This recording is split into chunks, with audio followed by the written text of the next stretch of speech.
Coucou les passionnés, nous revoici. Si vous avez suivi la précédente vidéo, on parlait de crème tantôt chantilly mascarpone que voici. Je viens de la sortir du frais. Vous le savez, je l'ai mentionné il y a de cela quelques instants, il y a 1 ou 2 heures, par rapport à la vidéo précédente, que c'est une crème qui est très délicate, comme j'aimerais à le dire. Maintenant, dans cette vidéo, je vous présente ce que je vais faire comme dessert avec ma chantilly mascarpone, notamment un tiramisu exotique. Pour amener ce petit côté exotique, moi, j'y rajoute des mangues. Vous pouvez notamment utiliser tout autre fruit exotique comme des fraises ou autres, même des fruits de la passion. Laissez-vous porter par vos envies. Alors, pour réaliser ce fameux tiramisu exotique, on commence notamment par notre chantilly mascarpone qui doit être préalablement passé au réfrigérateur. Ensuite, on aura besoin de la poudre de cacao pour faire de la pâtisserie, de ces biscuits que vous voyez là en forme de cuillère. Là, j'ai préalablement coupé une première partie pour vous montrer. On aura également besoin de café. Là, j'utilise une Nescafé avec un peu de lait intégré et de l'eau.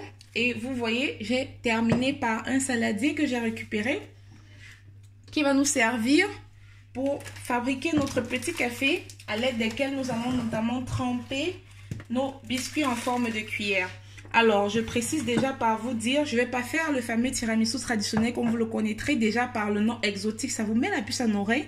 Mais en plus de cela, je rajoute en le faisant sous forme de verrine, c'est-à-dire dans des verres comme celui-ci.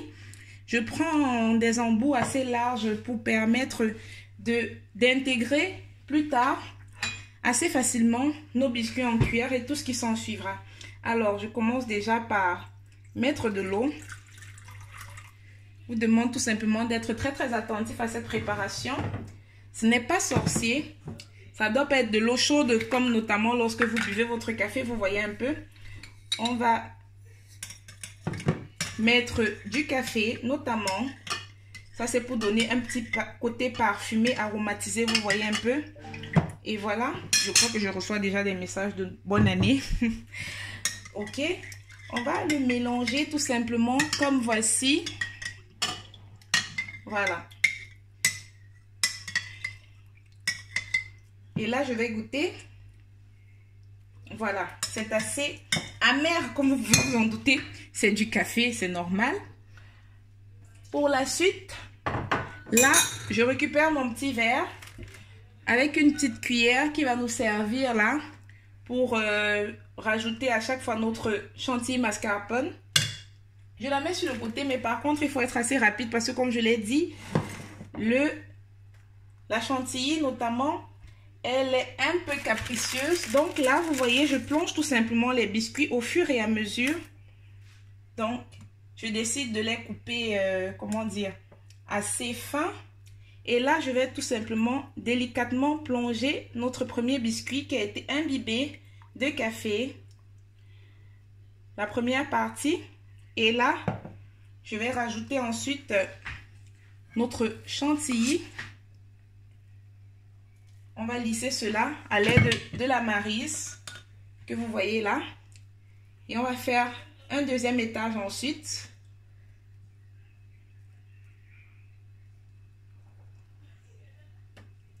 Et voilà. La maryse vous permet très facilement de lisser les embouts. En ce qui concerne les bordures, là, ne vous inquiétez pas. On n'aura tout simplement qu'à récupérer un sopalin d'ici peu et le nettoyer. Ensuite, on refait la même chose avec le deuxième biscuit. On dépose délicatement. Si vous vous demandez certainement comme il suinte, ne vous inquiétez pas parce que c'est un dessert qui se déguste notamment froid. Donc, après toute cette préparation, nous le repasserons à nouveau au frigo pour qu'il soit vraiment parfait au moment de la dégustation. Et là, on rajoute à nouveau un peu de chantilly. J'ai mis mon bout sur un autre côté. Voilà, ça nous fait un deuxième étage. Le lien pour réaliser notre chantilly mascarpone, notamment pour ceux qui n'auraient peut-être pas regardé la vidéo au préalable, je le remettrai dans cette vidéo. Vous pourrez y accéder très facilement. Et voilà. Si vous sentez qu'il y a des vides comme moi là maintenant, je rajoute un 3e biscuit avant de mettre la 3e couche de notre chantilly. Mais cette fois-ci, je ne la mets pas trop épaisse parce que nous allons rajouter notamment notre mangue. Et à la fin, pour terminer, on mettra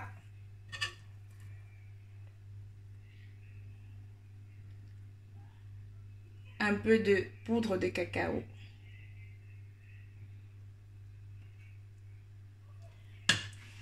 Et là, comme je l'ai dit, vous récupérez tout simplement un torchon ou un sopalin.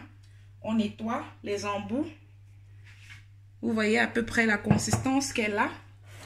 Là maintenant, je vais reculer ça sur le côté. Je récupère une mangue, du moins des morceaux de mangue là, qu'on va insérer au-dessus de notre chantilly, tout simplement, pour amener ce petit côté exotique.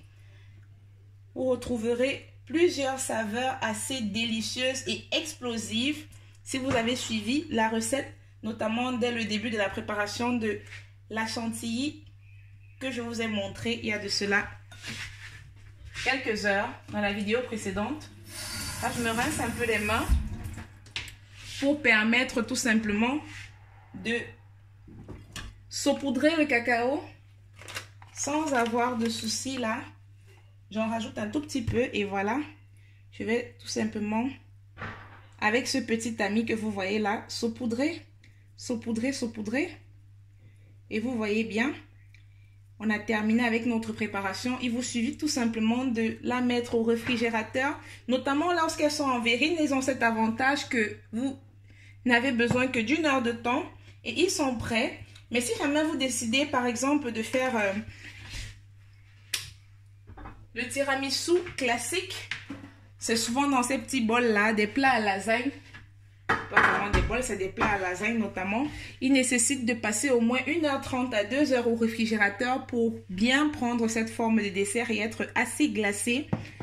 À peu près comme une bûche, vous voyez un peu. Et voilà, nous avons tout simplement terminé en ce qui concerne notre préparation.